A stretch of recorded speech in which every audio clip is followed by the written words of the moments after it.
Right, so in this video I thought I'll just talk a little bit about myself and how I ended up being a penetration tester or ethical hacker. They're practically the same thing. So I have no the point in this video really is to try and help people out there who perhaps think they can't get into this industry. It's obviously not a new industry. Hacking is something that's been going on for decades, but very recently cybersecurity has really taken off. So there's now a lot of people who are trying to jump on the ship and become ethical hackers or penetration testers. So I'm hoping that this video will help motivate people and help make people realise that it is possible to do even without much of an IT background. So I have no IT background career-wise. I was in a completely different industry, and being an ethical hacker was something I wanted to do since I was young. I don't know why. I suppose it was the thrill of perhaps doing something or getting into somewhere you shouldn't do without getting into trouble, and that excites me, which is quite important in a career. You need a job that gets you excited, otherwise it just becomes a boring job that you do every day. So I've always grown up with computers. When I was younger, I did the typical thing that kids do, sit there playing games on computers. I did start to learn a little bit of programming. I mean, a small amount, and even the languages I learned weren't really programming languages. I learned HTML, CSS. I learned a bit of PHP as well, but that was a good probably 15 years ago or so. And I just got really fed up in the job that I was in because there was no progression, there was nothing. I'd already reached, which was, bear in mind, it's a completely different industry.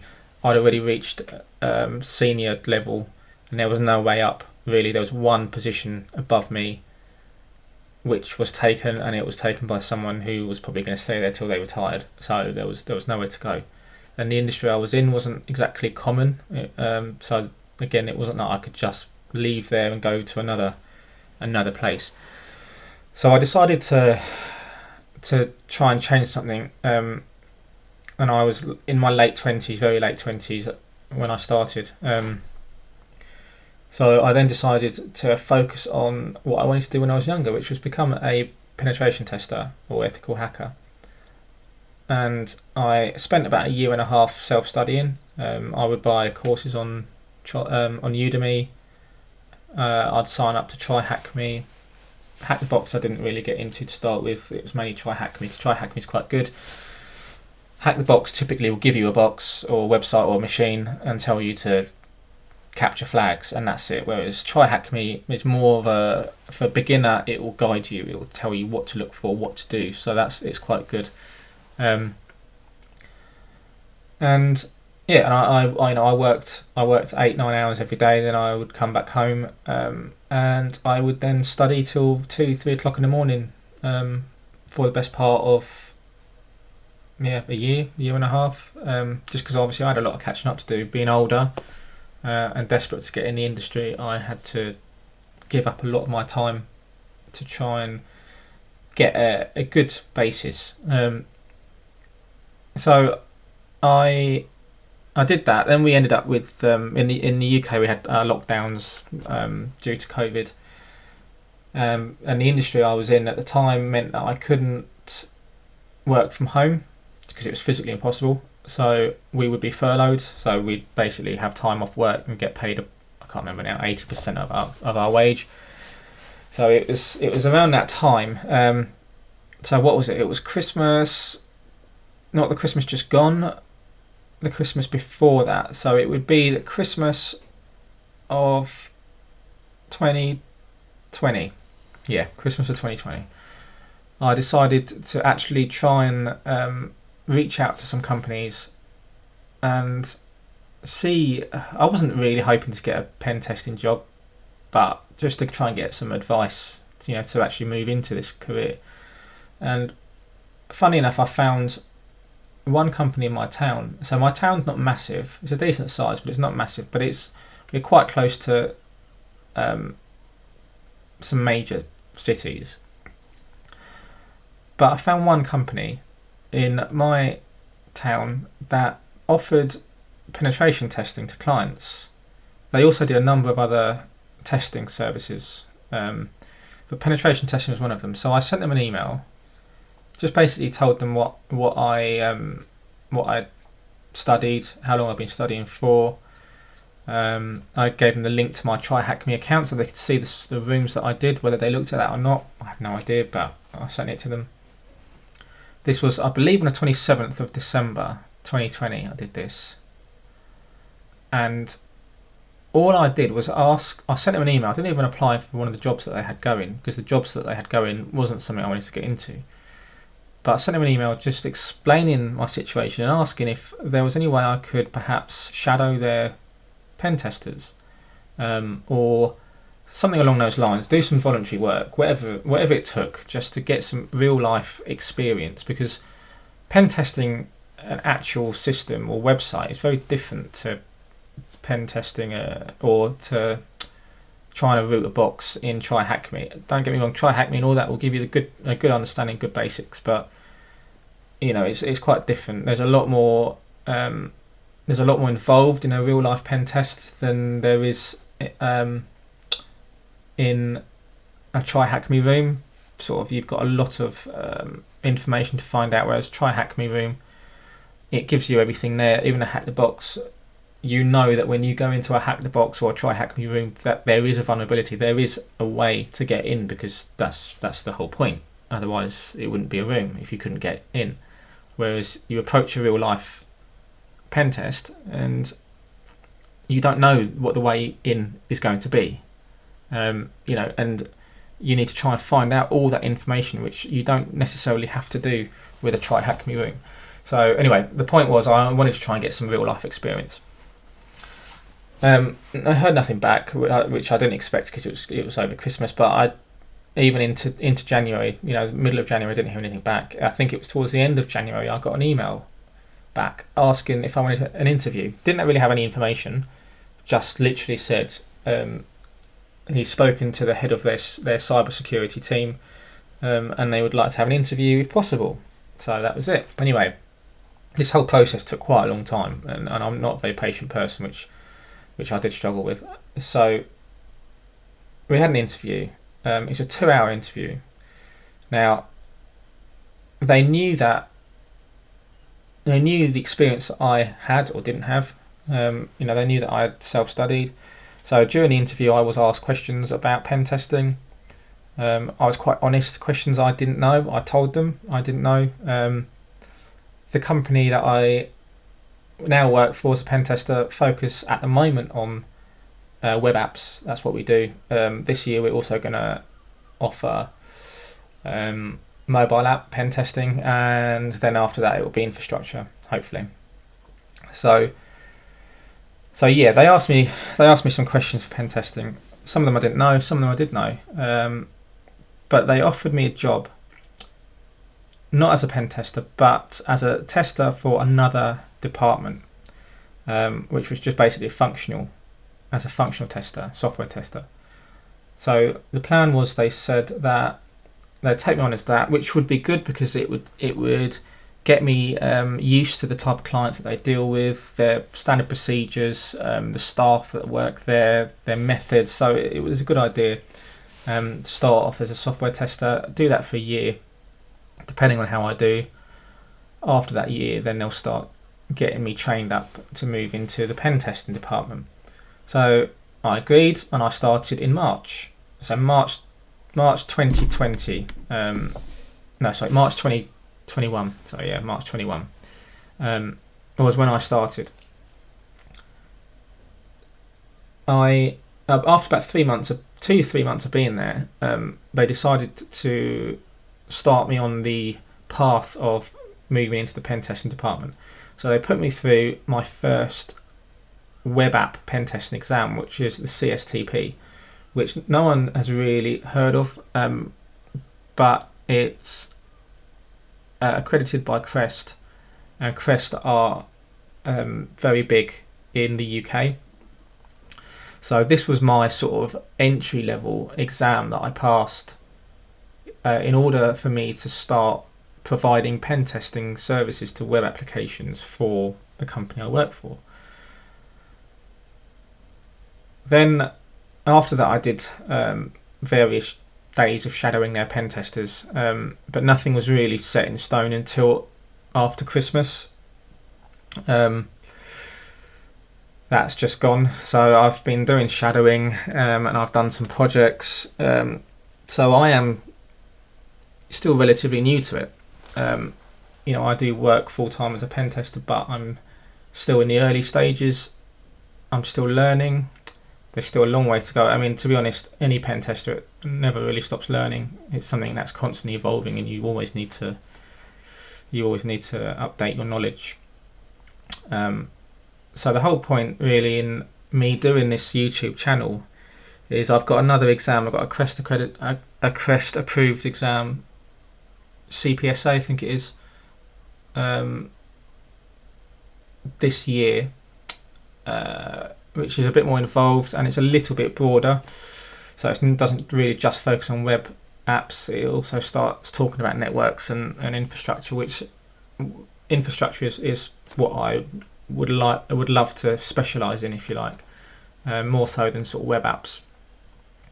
But our company will end up providing all of the pen testing services. It's just they're doing, sections at a time. Anyway,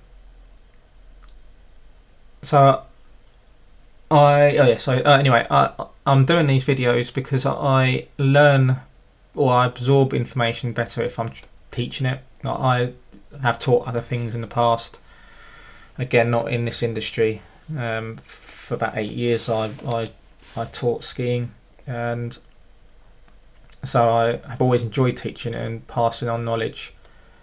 So this video, this channel is here for people who want to get into this industry.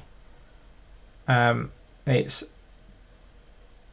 the idea is, sorry, I'm struggling to try and word this. The idea is to have a sort of structure. So to bring someone up from not really having any knowledge to someone who isn't going to be able to rule the world at hacking, but someone who is at the point where they feel comfortable to take an exam, or they feel comfortable to approach a company about a junior pen testing role or something like that. And it's going to take time because obviously I've just started out, but I'm going to try and get as many videos out as I can, and the best thing, they'll be sort of done in seasons or series, rather than having everything in one video. Like, for example, if I'm doing guides and information on web pen testing, I'm not going to try and fit the OWASP top 10 vulnerabilities and demonstrations in a 2 or 3 hour long video, because it will get boring. So there'll be a video about SQL, or even a couple of videos about SQL injection, another one about XSS, and so on and so on. Then there'll be another section for networks, infrastructure, and using Kali and blah blah blah, all that sort of thing. It will be split up into different sections, different groups, which will make it easier for people to navigate around. So yeah, that's basically it. That's what this YouTube channel is about. It is to try and help people get into this industry. It's also, and the point in this video is for me to try and get across that, if I can do it, anyone can do it, because like I said, I have no IT career background, nothing. Every job I've ever had has been non-IT related, and it's been physical and manual labour. So this is a massive change, and I'm obviously very thankful to the company that I now work for giving me that opportunity, because they didn't have to give it to me based on my previous experience. So yeah, if you're new to this, then you can do it, and there's lots and lots of information and lots of tutors out there who know a lot more than I do about ethical hacking and penetration testing. There's always going to be someone who knows more than someone else, but there are people out there that know a lot more, and you can easily find them on YouTube. You can find them on Udemy.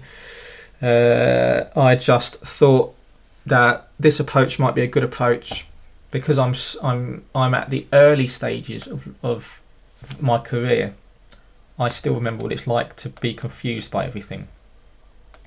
Whereas some of these people who do these videos and have cybersecurity channels where they teach, they've potentially been doing it for most of their life.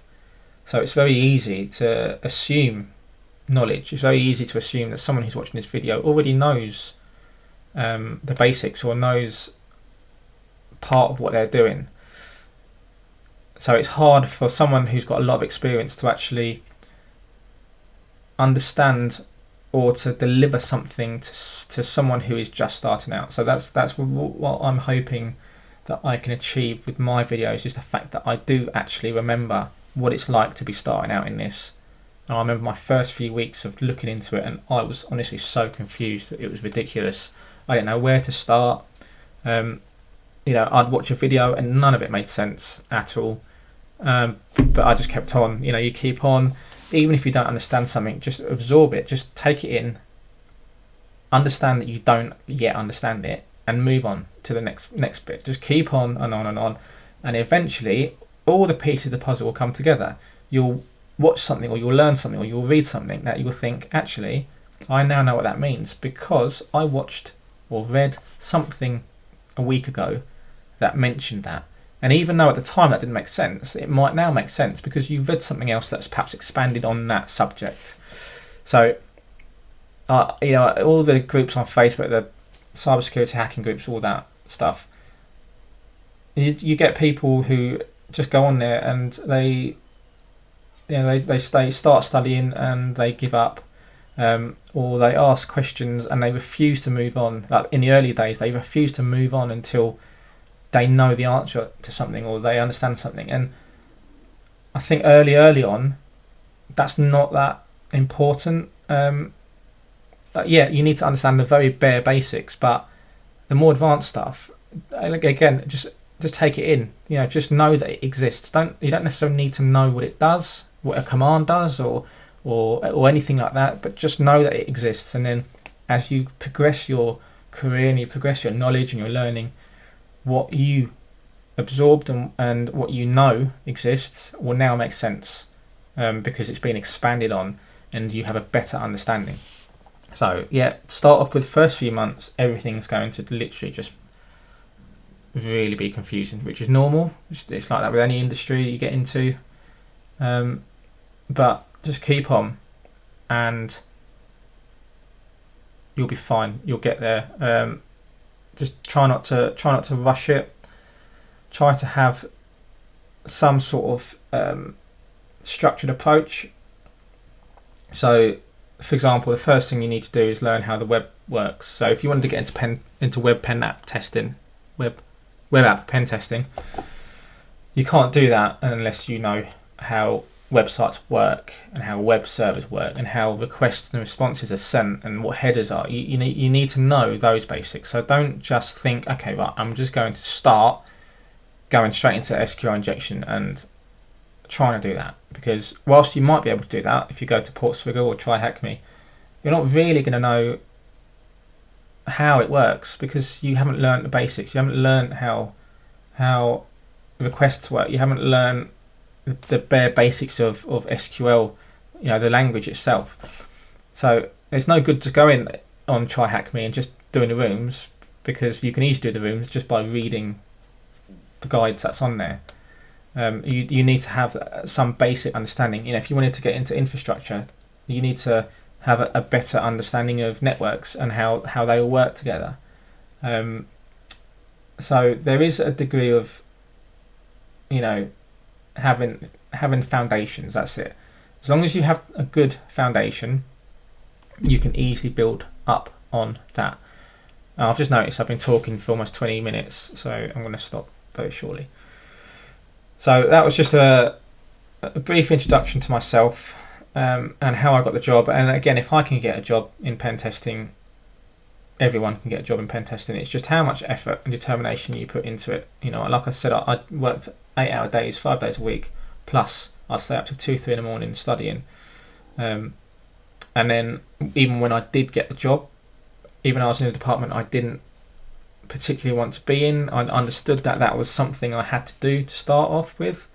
And realistically, even with a year and a half of self-learning, it's very unlikely with no qualifications that I'm going to just be able to jump straight into a pen testing job. I always accepted the fact that I'd have to start off at the bottom and work my way up. It happened a lot sooner than I expected, if I'm honest. I was thinking to be a pen tester probably in a couple of years, so probably not until 23, 24 maybe, as in years, so 2023, 2024. So the fact I'm now in the department already is a good sign. So yeah, just keep on. If you just get working, if you're just starting in this, it will take a lot of work, a lot of determination, but it will be worth it, and you will get there. There's a lot of jobs out there, especially what with COVID now. There's a lot of companies that are now working from home and allowing remote work. So there's now a lot more job opportunities coming up for people that all around the world. You know, you don't have to just be located in the city or the town of that company anymore. You can do it from home. So there's a lot of jobs out there. You just need to get that foundation, you know. And if you have been self-studying, a lot of companies are impressed by people who self-study, because it shows that you have determination and you've got, I can't remember the word, you've got some get up and go. You know, you want to do something, so you do it. You're proactive. So a lot of companies will like that. If you approach them and you say, I've been studying for a year, 2 years, with some proof, obviously. TryHackMe is a good example of that. If you're learning Python, Python's a good language to learn if you want to be a pen tester.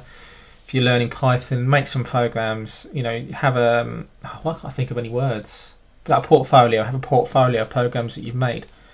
When you send off your CV or when you email them about a pen testing job, literally be honest. Just be honest. Just tell them what you've studied. Show them that your TryHackMe account.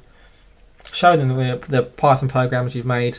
If they don't want you, that's fine. Move on to the next one. There's no point in lying on a CV or lying in an interview and pretending that you have more knowledge, because what will happen is if you blag your way and you say, I've got loads of experience and, you know, I can hack into this, that, I can hack into an infrastructure, I can hack into a website, I know all the procedures. Let's say you manage to pass the interview, you blag it somehow and you manage to get through, they give you a job. And you've said that you're a master at web app pen testing, but in actual fact you've just done a couple of TryHackMe rooms and that is it. What's going to happen is they are going to give you a project. They're going to say, right, we've got a client, can you test this website? And you're literally not going to have a clue. You're going to have no idea what to do, because all you've done is a couple of TryHackMe rooms. That doesn't make you a master at all. You're still a beginner. That's obviously going to show up. You know, the companies pay a huge amount of money for their testing. So everything needs to be spot on. The report needs to be spot on. The actual job itself needs to be spot on. And any slip-ups or any issues, you will be questioned. If it's a genuine company, you'll be questioned as to why that happened or what happened. So you don't just think that you could just blag your way through it and just sweep it under the carpet and hope that no one forgets about it and you still get paid at the end of the month, because that's not necessarily going to happen. You know, you'll get the project, you'll start doing it, you'll realise you're way out of your depth, you'll do a really, really poor job, the report will be really, really poor, the clients won't be happy, and then in turn your bosses won't be happy with you, because they will then find out that you've lied. And you know, even if you don't lose a job, it's just going to set a bad example and set a bad mood basically between, you know, your bosses and yourself, because they're not going to know if they can trust you. So be honest, work hard, and you'll get there. You know, you will get a job. So I'm going to end this video now because I've been going on for 25 minutes. So hopefully that gives you a bit of an idea about myself and the fact that you can do it if you want to.